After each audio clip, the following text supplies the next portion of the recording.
창세기 말씀이 이제 얼마 남지 않았습니다. 오늘 48장, 이제 49장, 50장, 6월달 말이면 창세기가 끝납니다. 저희가 오랜 여정 창세기 배워왔는데요. 창세기도 이제 마지막을 향해 달려가고 있습니다. 창세기 끝나는 날, 이 주일날 파티를 좀 할까 생각 중입니다. 오래도록 창세기 공부했는데 재밌으셨죠? 예. 창세기는 시작에 관한 책입니다. 근데 오늘부터 마지막 50장까지는 죽음에 관한 책입니다. 마지막 탄생과 생명으로 시작한 창세기는 야곱의 죽음과 요셉의 죽음으로 끝납니다. 우리의 인생도 죽음으로 마치겠죠. 물론 우리는 부활하고 영생을 하겠지만 이 땅에서의 마지막, 특별히 영적 거장들이 어떻게 마무리를 하는가라고 하는 우리의 인생의 죽음을 생각하는 한 4주 정도, 또 유언에 대해서 생각하는 굉장히 우리 깊이 있는 그런 말씀의 내용이 될 것 같습니다. 유언이란 내가 세상에 마지막 남기는 말입니다. 내 인생에 내가 이 세상을 살아가면서 살아왔던, 그리고 마지막에 결코 기릴 수 없는 짧은 몇 마디 남기는 말이 유언이죠. 그래서 유언은 가장 중요한 메시지이죠. 내 삶을 내가 정리하는, 그리고 내가 유언은 가장 소중한 말이면서 가장 사랑하는 사람에게 남기는 거예요. 그렇기 때문에 가장 중요한 메시지고, 내 인생을 집약하는 메시지고, 또 그때 누구에게 전하는가가 내가 옆에 소중한 사람, 나에게 소중한 사람이 누군가를 알려주는 굉장히 중요한 지표가 되는 거죠. 유언은 굉장히 중요합니다. 작년에 저희가 리더십 수련회에서 리더십들이 유언장을 썼습니다. 굉장히 감동이 많았어요. 유언장을 써보신 분이 아마 계실 거예요. 물론 우리가 죽음을 맞이해서 진짜 유언장을 쓸 때는 또 다를 겁니다. 그러나 우리는 죽는 연습을 해야 합니다.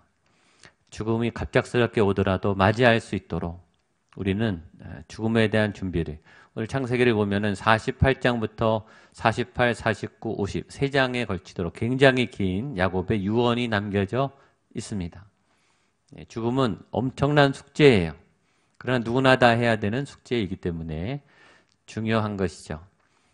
이제 메시지 테라피 성경 공부팀에서 지난주에 나에게 쓰는 편지를 했습니다. 내가 나에게 편지를 써보는 거예요.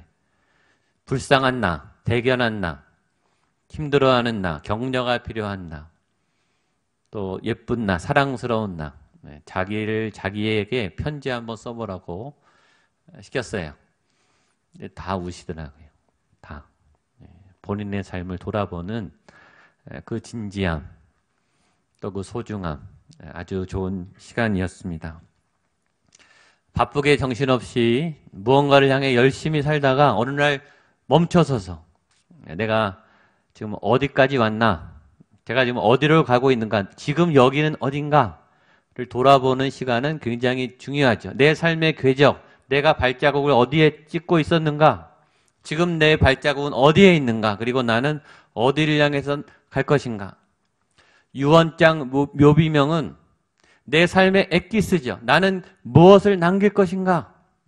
내가 떠난 다음에 나에 대한 평가는 뭔가? 이거죠. 나는 내가 아는 사람들에게 어떤 사람으로 기억될 것인가? 그것은 지금 준비해야 되는 거죠.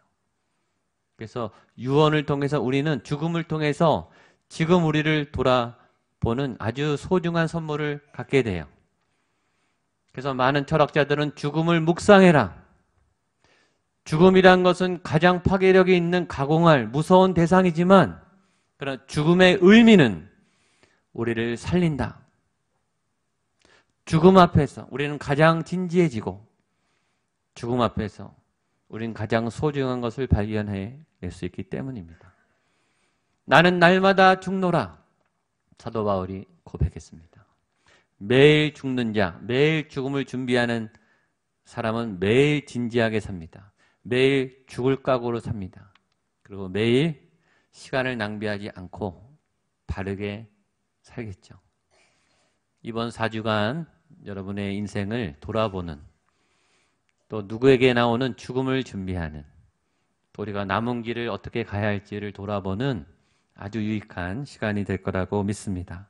먼저 성경은 요셉의 아버지 야곱에게 죽음이 임박했음을 설명합니다. 28절, 29절입니다. 시작.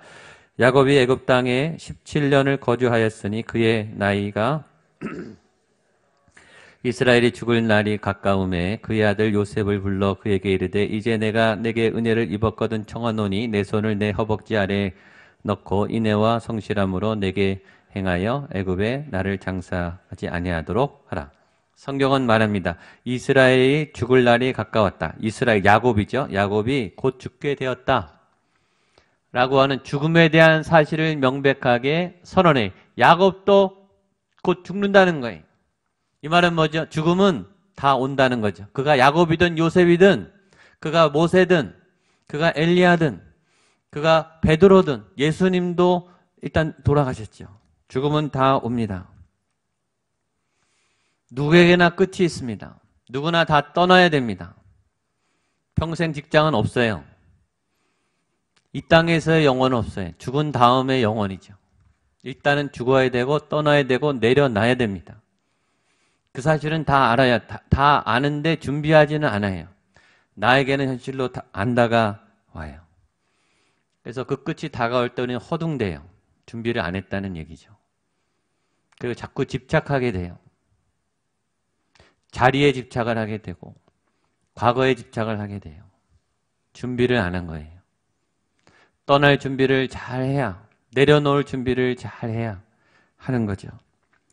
두 번째, 죽음은 누구에게나 오지만 죽음은 누구에게나 두려운 것입니다. 죽음은 다 부담스러워요. 다 죽기 싫습니다. 다 떠나기 싫어요. 다 내려오기 싫습니다. 좋은데 왜 내려옵니까? 더 하고 싶죠. 더 살고 싶어요. 우리는 죽음에 임박했을 때 더 생에 대한 강한 본능을 느껴요. 더 살고 싶어요. 왜냐하면 죽음은 너무너무 무섭기 때문이에요. 나는 죽음이 두렵지 않다. 거짓말이에요.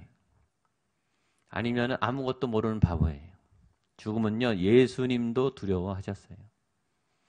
죽음이 안 무섭다는 말은 거짓말입니다. 아니면 죽음을 잘 모르는 분이 하는 얘기예요. 죽음은 무서운 겁니다. 너무너무 무서운 겁니다. 내 온 존재가 떨릴 만큼 가공할 만한 공포입니다. 그래서 그 죽음 앞에는 누구도 당당하지 않아요. 저는 수많은 믿음의 사람들의 임종을 봤어요. 믿음이 좋은 장로님, 목사님, 사모님, 권사님. 제가 신방할 때는 믿음이 좋으셨어요. 가족들에게 물어보면요, 하루에도 몇십 번씩 오락가락 하는 거예요. 주기가. 평안할 때도 있고 믿음으로 담대히 맞설 때도 있지만 어느 순간은 정말 비명을 지를 만큼 무서운 거죠. 죽음은 두려운 존재입니다. 모든 인간은 죽음 앞에 평등해. 그가 어떤 삶을 살았던, 어떤 병으로 어떻게 사망하든 일단은 다 죽는 겁니다. 우리 부모님도 돌아가시겠죠. 우리도 죽겠죠. 그리고 우리가 사랑하는 자녀들도 반드시 죽게 돼 있어요. 성경에서는 죽음을 이렇게 얘기했습니다. 히브리서 9장 27절 같이 보겠습니다. 시작. 한 번 죽는 것은 사람에게 정하신 것이요 그 후에는 심판이 있으리니. 누가 정했습니까? 하나님이 정한 거예요. 우리가 한 번 죽는 것은 죽기 싫지만, 떠나보내기 싫지만, 반항하고 정하고 싶지만, 그러나 우리는 죽음 앞에 서야 돼요. 우리가 생명을 얻을 때, 이 땅에 탄생할 때 우리의 의지로 태어나지 않았죠. 순종해서 태어났죠. 생명에 순종했듯이 우리는 죽음에 순종해야 됩니다. 떠남에 순종해야 돼요. 내려놓는 것에 순종하셔야 돼요. 그것이 믿음이에요. 믿음이 있어야 잘 죽을 수 있습니다. 믿음이 있는 자들이 죽음을 준비하고 믿음이 있는 자들이 잘 떠남을 준비하는 거예요. 하나님이 미리 알려주셨기 때문이죠. 그런데 그 무서운 죽음에 대해서 오늘 야곱은 어떻게 그 죽음을 대하고 있는가? 놀랍게 그는 감사하고 있어요. 이건 하나님의 은혜입니다. 29절 말씀 보겠습니다. 시작. 이스라엘의 죽을 날이 가까움에 그의 아들 요셉을 불러 그에게 이르되 이제 내가 내게 은혜를 입었거든 정하노니 내 손을 내 허벅지 아래에 놓고 인애와 성실함으로 내게 행하여 애굽의 나를 장사하지. 근데 그 믿음의 조상, 믿음의 거장 야곱은 죽음 앞에서 감사와 은혜를 생각해요. 내가 내게 은혜를 입었다. 내가 그동안 살아온 것에 대해서 내가 감사한다. 특별히 아들인 요셉 너를 본 것이, 너를 만나고 너와 함께 이 마지막 임종을 하는 것은 내가 너무 감사하다. 내가 너한테 은혜를 줬구나, 신세를 졌구나 라고 얘기하는 거예요. 아름다운 임종이죠. 사랑하는 사람을 옆에 두고 떠나는 임종은 제일 행복한 임종입니다. 그렇지 못한 분도 많아요. 왜 우리는 마지막 순간에 사랑하는 사람이 옆에 있고 싶을까요? 왜냐하면 이 죽음이라고 하는 거대한 실존이, 죽음의 실체가 가까울수록 우리는 우리의 실존이 드러나요. 우리가 죽음이 멀 때는 우리에 대해서 잘 몰라요. 근데 죽음이 가까우면 가까울수록 죽음의 실제에 있고 죽음이 임박할수록 우리는 내가 얼마나 약한지, 내가 죽을 수밖에 없는 존재라는 것을, 내가 죽음을 이길 힘이 내 안에 없다는 것을 발견하는 거죠. 그 실존을 그때 느끼는 거예요. 죽음이란 그래서 저와 여러분이 인생의 그 어떤 고난과 어려움보다 가장 견디기 힘든 고통일 겁니다.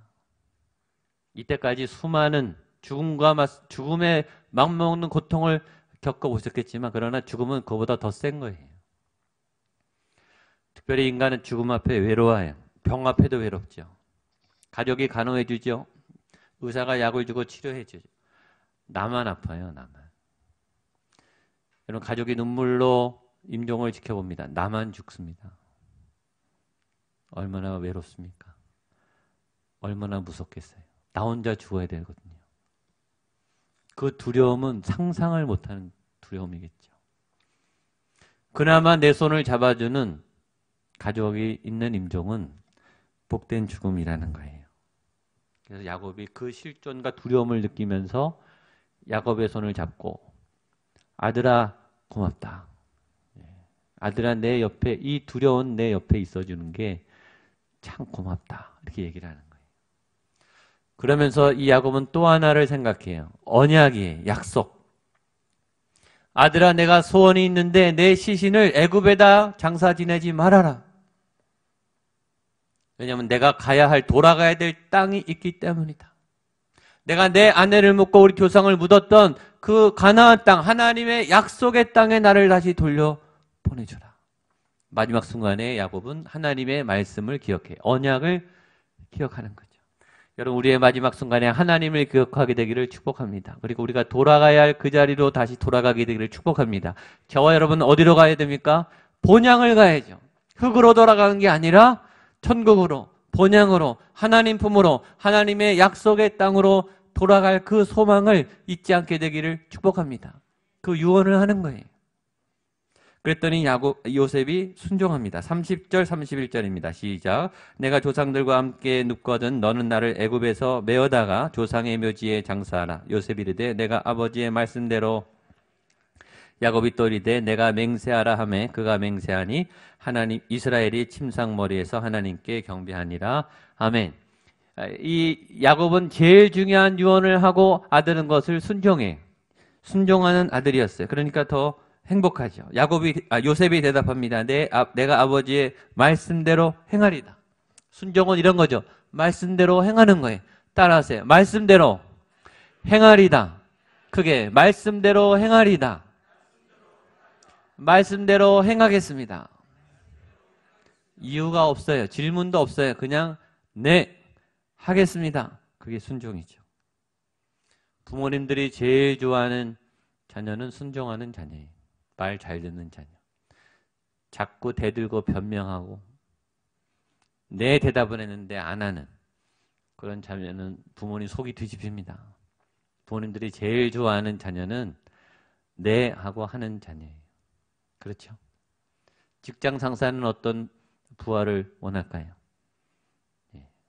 순종하는 부하를 제일 좋아합니다. 하나님은 누구를 제일 좋아할까요? 순종하는, 말씀대로 사는 백성을 제일 좋아합니다. 얼만큼 좋아하실까요? 예배보다 더 좋아한다 그랬습니다. 순종이 제사보다 낫다. 너 예배만 드리지 말고 순종 좀 해라. 순종 안 하는 예배는 의미 없습니다. 순종부터 하고 하나님 말씀 좀 지키고 그리고 예배해라. 여러분들 하나님 앞에 순종하는 예배자가 되시기를 축복합니다. 근데 요셉이 아버지께 순종하는 또 하나의 이유가 있어요. 그건 아버지의 말씀이기 때문에 순종하면서도 이것이 약속이기 때문에 하나님의 언약이기 때문에 순종하는 거예요. 지금 보세요. 야곱이 요셉에게 유언을 하죠. 이건 아버지가 아들에게 개인적으로 마지막 날 남기지만 그 안에는 하나님의 약속과 계획과 비전과 부르심이 있는 거예요. 이 약속의 대가 지금 바톤이 터치되는 거죠. 개인적인 유언이지만 그러나 이거는 민족적인 역사적인 구속사적인 영적인 어마어마한 믿음의 전수가 일어나는 거예요. 그러니까 하나님의 말씀이고 약속이기 때문에 요셉은 순종하는 거예요. 보세요. 이 개인적인 아버지와 아들의 대화가 성경이 됐어요. 성경에 기록됐잖아요. 개인적인 얘기가 아니에요. 이건 영적인 구속사적인 하나님의 나라에 굉장히 찬란하게 기록된 아름다운 기록이에요. 우리의 대화가 말씀이 될 수 있다는 거죠. 아버지와 아들의 대화가 깊은 영적인 하나님의 비전과 삶을 나누는 하나님이 들으시는 하나님이 기뻐하시는 그런 아름다운 대화가 되면 얼마나 좋겠습니까? 얼마 후에 야곱이 위독해졌습니다. 그랬더니 요셉이 손자들을 데리고 찾아갑니다. 1절, 2절 말씀입니다. 시작. 일 후에 어떤 사람이 요셉에게 말하기를 에브라임과 함께 이르니 어떤 사람이 야곱에게 말하되 내 아들 요셉이 내게 왔다 하매 이스라엘이 힘을 내어 침상에 그 다음에 야곱이 위독해졌어요. 쓰러졌어요. 일어날 수가 없을 만큼 굉장히 위독해졌어요. 정신이 오락가락 하겠죠. 점점 기력이 쇠하죠. 그때 이 요셉이 놀라서 두 아들을 데리고 이제 할아버지를 찾아갑니다. 그러니까 3대가 모인 거죠. 야곱과 요셉과 에브라임 므낫세. 이 믿음의 3대. 이것도 굉장히 아름다운 장면이죠. 근데 제가 발견한 것은 그 얘기를 듣자마자 이스라엘이 어떻게 했냐면 침상에서 벌떡 일어난 거예요. 죽어가던 노인이 아들이 왔다, 손주가 왔다 그랬더니 벌떡 일어났어요. 얼마나 재밌고 아름다운 장면입니까? 만나면은 종류가 있습니다. 어떤 이름은요, 스트레스를 받는 이름이 있어요. 들으면 막 스트레스가 되는, 막 짜증나는, 막 분노가 일어나는 그 사람 나타났다 그러면 막 화가 나요. 어떤 이름은 죽다가 살아나는 이름도 있어요. 막 힘이 나는. 없던 힘이 막 솟아나는 너무 그립고 반갑고 소중한 이름. 제가 이 본문을 보면서 찔림이 좀 많았습니다. 제가 요새 스트레스를 많이 주거든요. 우리 사역자들하고 교육자들에게. 내 이름은 어떤 이름인가 돌아보게 하시더라고요. 여러분의 이름이 스트레스 받는 이름이 안 되기를 축복합니다. 그렇죠. 내가 누군가의 이름을 들었을 때 좀 복된 힘이 나는 이름이 되면 좋겠다. 저를 돌아보게 하셨습니다. 그 다음에 이 야곱이 굉장히 중요한 얘기를 해요. 3절, 4절입니다. 시작. 요셉에게 이르되 이전에 가나안 땅 루스에서 전능하신 하나님이 내게 나타나 복을 주시며 내게 이르시되 내가 너로 생육하고 번성하게 하여 내게서 많은 백성이 나게 하고 내가 이 땅을 내 후손에게 주어 영원한 소유가 되게 하리라 하셨느니라. 오늘 굉장히 중요한 메시지 포인트입니다. 그렇게 요셉을 보고 힘이 나면서 이 야곱이 갑자기 번뜩 올라온 생각이 자신의 과거가 생각났어요. 여러분 부모님들, 나이 드신 노부모님들은요, 과거 얘기를 잘 하세요. 또 굉장히 길게 하세요. 이 자녀들이 오면요, 또 굉장히 오래 하세요. 내가 한 번만 하는 게 아니라 몇십 번씩 하세요. 들었던 얘기 또 하고, 내가 그때 청년 때 뭐 했는데, 그때 네 엄마를 이렇게 만났는데. 한 10번, 20번 계속 하시죠. 야곱이 옛날 얘기를 하는 거예요. 요셉을 보면서 이제 옛날 추억이 생각났어요. 추억은 아름다운 거죠. 기억은 그래서 소중한 것 같아요. 제가 생각해 봤습니다. 왜 어르신들은 옛날 얘기를 자꾸 할까? 왜 과거의 아름다운 본인의 이 대활약상을 자꾸 반복해서 얘기하고 싶어 할까? 저 나름대로 알았어요. 외로우셔서 그래요. 과거를 자꾸 얘기한다는 말이 뭔지 아시죠? 지금 힘들다는 얘기입니다. 지금은 재미없다는 얘기. 저와 여러분도 똑같아요. 지금 어려우면요, 옛날 얘기를 많이 하게 돼 있어요. 그 좋은 기억을 꺼내서 이제 버티는 거예요. 이렇게 버티는 거. 그러니까 옛날 얘기를 많이 하는 어른일수록 지금 외롭다는 거죠. 제가 하반기 앞으로 우리 시니어 사역에 우리 부모님들을 재밌게 하는 프로그램을 만들기도 결심했습니다. 이 본문을 보고. 재밌게 해드려야 되겠다. 옛날 얘기 못하도록 지금 막 행복하게 해드려야 되겠다. 그런데 이 야곱은 그냥 자기 옛날 얘기를 하는 게 아니라, 야곱이 위대한 점은 하나님의 영적인 옛날 얘기를 하는 거예요.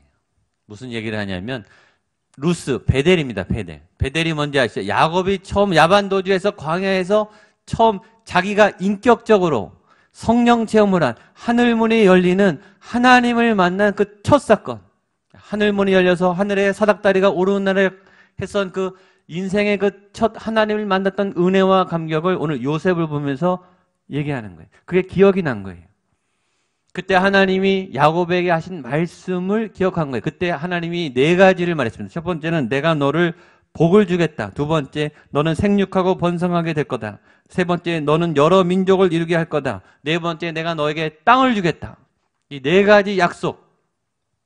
그때 야곱은 홀로 있었어요. 재산이 아무것도 없었어요. 버림받았어요. 언제 죽을지 모를 생명의 위협에 있었어요. 헐헐단신 함으로 떠나서 아무것도 가진 게 없는 그 위험한 야곱에게 하나님이 그날 밤에 약속하신 약속이 이 죽음이 임박해서 지금 요셉과 손자를 보면서 떠오른 거예요. 그러면서 말하는 거예요. 하나님이 나에게 큰 민족을 이루겠다고 말씀하셨는데 내가 그때 믿지 못했는데 요셉 지금 너를 보니까 될 것 같아. 이렇게 말하는 거죠. 내가 그 말씀을 잊어버리고 있었는데 지금 너 하는 걸 보니까 너에게 지금 일어나는 하나님의 역사를 보니까 우리 민족이 그렇게 될 것 같아. 이 전율을 하는 거예요. 여러분 우리가 어떤 약속과 비전을 받을 때 어떨 때는요 너무 황당해서 믿지도 않아요. 내 인생에 일어날 거라고 생각을 별로 안 해요. 불가능하니까요. 현실은 너무 막막하거든요. 믿지도 않아요. 하나님이 말해도 안 믿는다고요. 제가 주일날 이렇게 설교를 아무리 해도 안 믿는 분들은 안 믿어요. 그럴까? 그럴 수도 있겠다. 끝이에요. 은혜 받았네. 좋겠다. 그렇게 되면 좋겠지. 끝이에요. 근데 어떤 때는 그게 믿어지는 어떤 현상을 보면 요새 지금 일어나는 걸 보면 이게 될 것 같은 이 사람을 만났는데 이게 막 될 것 같은 그런 감이 올 때 있잖아요. 지금 야곱이 그런 거예요. 요셉 너 하는 걸 보니까 하나님이 큰 민족을 이루겠다는 게 될 것 같아. 지금 어마어마한 일이 일어나고 있지 않습니까? 그러니까 우리는 누군가를 통해서 약속의 기억을 끄집어 올리시죠. 굉장히 중요한 만남이에요. 안 믿어진 말씀들이 믿어지게 되기를 축복합니다. 하나님이 말씀의 기억을 이제 끄집어 올리고 그리고 그걸 믿게 하시는 거예요. 이렇게 되겠구나. 이게 일어나겠구나. 될 것 같은데? 이렇게 되는 거죠. 그러면 그분은 막 힘이 나는 거죠. 그리고 그 다음에 야곱은 손자들을 축복합니다. 5절 6절입니다. 시작. 내가 애굽으로 와서 내게 이르기 전에 애굽에서 내가 낳은 두 아들 에브라임과 므낫세는 내 것이라. 루벤과 시므온처럼 이들 후에 내 소생은 내 것이 될 것이며 그들의 유산은 그들의 형의 이름으로 함께 받으리라. 또 하나 아주 파격적인 서비스를 해줘요. 뭐냐면 요셉의 두 아들 에브라임과 므낫세가 손자인데 이 손자들을 아들의 위치 요셉과 형들의 동급으로 격상을 시켜요. 지위를 올리는 거예요. 그러니까 손자들의 유산을 주는 게 아니라 아들들에게 줄 유산을 손자들에게 주겠다는 거예요. 그러니까 큰아버지 작은아버지 주가 지금 맘먹게 그 레벨로 올려주겠다는 거예요. 이스라엘은 12지파에 나중에 땅 분배를 보시면 알겠지만 12지파인데 거기 안에 요셉 지파는 없어요. 요셉 지파는 없고 에브라임과 므낫세 지파가 있습니다.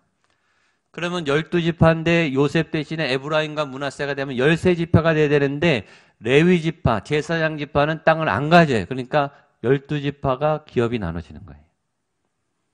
레위 지파는 11조에서 따로따로 이렇게 헌금으로 이렇게 거룩한 성전을 지켜야 되니까. 이 요셉이 가져야 될 이 몫이 에브라임과 므낫세 두 배로 이렇게 전파되는 게 이 사건 때문에 일어난 겁니다. 그러니까 이 손자들의 지위가 아버지의 위치로 올라간 거예요. 이게 무슨 말이겠습니까? 하나님을 잘 믿으면 하나님께서 지위를 높이세요. 여러분들의 포지션을 올려주세요. 여러분들의 명예를 한 단계 위로 올려주세요. 여러분들이 그런 복을 받게 되기를 바랍니다. 마지막 축복합니다. 9절로 11절입니다. 시작. 요셉이 그의 아버지에게 이르되 이는 하나님이 여기서 내게 주신 아들들이니이다. 그들을 데리고 내 앞으로 나오라. 내가 그들에게 축복하리라. 이스라엘의 눈이 나로 말미암아 어두워서 보지 못하더라. 요셉이 두 아들을 이끌어 아버지 앞으로 나아가니 이스라엘이 요셉에게 이르되 내가 내 얼굴을 보리라고는 생각하지 못하였더니 하나님이 내게 내 자손까지도 보게 하셨더라. 너무너무 감동적인 장면입니다. 할아버지가 돌아가시면서 손자들을 안수하고 축복하는 너무 아름다운 장면이죠. 주제는 축복입니다. 여러분, 내가 믿음이 좋은가? 내가 믿음이 약한가? 내가 은혜를 받고 있는가? 은혜 받지 못하는가는 선명해요. 내가 축복하고 있는가? 지적하고 있는가? 보시면 됩니다. 요새 내 말이 지적이 많고 불만이 많다. 그 믿음이 떨어진 거예요. 은혜가 없는 겁니다. 나도 지금 못 살겠다는 거죠. 나도 내 은혜가 목말라서 남을 지적하기 바쁜 거예요. 그런 분들은 사역을 멈추시고 은혜를 채우셔야 돼요. 그런 분들이 사역하면 위험하죠. 은혜를 공급받으셔야 돼요. 은혜가 생기면 축복하게 돼 있어요. 칭찬해요. 격려해요. 잘했다. 수고했다. 얼마나 멋있냐. 대견하다. 이런 말을 해줘요. 근데 내 은혜가 목마르면 자꾸 안 좋은 말이 나가요. 그 사람이 잘못한 게 아니라 내 상태가 망가진 거예요. 오늘 야곱이 임종을 앞두고 자녀들을 축복합니다. 보통 자녀예요. 제일 사랑하는 요셉의 아들들이에요. 얼마나 마음껏 축복해 주겠어요. 그 축복은 거짓말이라고는 없겠죠. 정말 있는 전심을 다 열어서 사랑하는 아들과 손자들을 향해서 자기가 할 수 있는 모든 복을 다 나눠 줄 거예요. 지난주 목요일 날 복도에서 우리 노숙자 사역하시는 김수희 집사님을 만났습니다. 제가 요새 잘 못 내려가 봐서 요새 어떠시냐 그랬더니 다행히 한 5, 60분 노숙자분들이 매주 목요일 날 점심 식사하십니다. 근데 제가 저희 교회 오시는 노숙자들 보면요. 인사를 너무 잘하는 거예요. 교인들에게. 그리고 착해요. 제가 전에 봤던 노숙자들은 굉장히 거칠거든요. 거칠고 막 냄새나고 지저분한데 제가 물어봤어요. 우리 교회 오는 분들 왜 이렇게 착합니까? 그랬더니 웃으시더라고요. 간증을 하세요. 그분들이 뭐라 그랬냐면 이렇게 말했대요. 여기 있는 밥이 집에서 엄마가 해주는 밥 같다고 말했다는 거예요. 그래서 착하시구나. 말하지 않아도 느끼는 거예요. 노숙자들이 얼마나 이 집밥이 먹고 싶겠습니까? 근데 집에서 해주는 정성이 말하지 않아도 느끼는 거예요. 노숙자들이. 근데 그 질문에 대해서 김수희 집사님이 이렇게 대답했다는 거예요. 우리도 여러분에게 밥 해줄 때 아들에게 해주는 밥 하는 마음으로 밥 해줍니다. 이렇게 말했다는 거예요. 제가 굉장히 감동이 되더라고요. 노숙자들에게 아들에게 해주는 밥, 해주는 엄마의 마음으로 밥을 해주니 그 사랑을 왜 못 느끼겠습니까? 그러면서 우리 집사님의 눈물도 얼굴에 눈물이 막 보이더라고요. 남을 축복하는 일은 참 아름다운 일인 것 같아요. 해주는 분이 감동을 받습니다. 받는 분들은 뭐 더 하죠. 말할 것도 없죠. 그런 섬김과 사랑이 우리를 따뜻하게 하지 않겠습니까? 저는 매일 새벽 기도 여기서 기도할 때 한 300여 명 제 중보기도 리스트가 있습니다. 그 리스트에는 저에게 기도 부탁을 해온 분들의 기도 제목과 이름이 있습니다. 그런데 또 많은 분들의 이름은 그분들은 제가 그 기도 하는지도 모르는 분들도 많아요. 그분들이 저에게 기도 부탁을 한 적이 없어요. 근데 저는 제가 감동을 받아서 또 그분들이 너무 힘겨워했기 때문에 저 스스로 적어놓고 제가 하는 거예요. 알아서. 전심으로 기도해 줍니다. 제가 목사이기 때문에 저에게 기도 부탁을 많이 해요. 근데 어떤 분들은요, 기도 제목을 들어도 제가 기도를 잊어버려요. 근데 어떤 분들은 기도 부탁을 안 해도 제가 알아서 막 기도를 막 해줘요. 차이가 있겠죠. 마음이 가는 사람, 사랑하고 싶은 사람, 기도해주고 싶은 사람은 기도 부탁 안 해도 진심의 기도가 막 나오는 거예요. 오늘 야곱이 손자를 향해서 하는 기도는 진심의 기도죠. 자발적인 기도예요. 그리고 마음껏 자기가 있는 것을 다 줘도 아깝지 않을 만큼의 그런 기쁨의 기도예요. 돌아보죠. 우리가 세상을 향해서, 우리가 안 믿는 분들을 향해서 우리는 어떤 기도를 해야 될까? 이런 기도를 해야 되겠다라는 거죠. 감사하고 또 아들에게 해주는 마음으로, 딸에게 해주는 마음으로 이 교회가 세상을 섬기면 왜 세상이 감동하지 않겠습니까? 세상은 너무 사랑에 목마른데, 세상은 배고픈데 우리가 그 사랑을 좀 따뜻하게 나눠주면 좋겠다. 이 야곱의 유언을 보며 제게 된 감동입니다. 이 감동이 우리 여러분들에게도 나타나서 배고픈 분들, 힘든 분들을 사랑으로 축복해주는 그런 은혜가 넘치기를 바랍니다. 기도하겠습니다. 하나님 감사합니다. 우리는 죽음을 준비하며 떠날 준비를 합니다. 그러나 우리가 떠날 때 잘 떠날 수 있도록 축복하며 떠날 수 있도록 우리에게 받은 감사로 하나님께 영광을 돌리며 약속을 기억하는 그런 의미 있는 떠남이 될 수 있도록 우리의 모든 삶의 자리를 주님 어루만져 주시옵소서. 어떤 우리의 축복을 기다리는 배고픈 영혼들이 있습니다. 우리의 사랑에 목마른 죽어가는 자들이 있습니다. 하나님, 우리가 기꺼이 그들을 도와줄 수 있고 기도해 줄 수 있고 진실의 마음을 담아 그들을 섬겨줄 수 있는 그런 믿음의 사람들 되게 하여 주시옵소서. 예수님의 이름으로 기도하옵나이다. 아멘.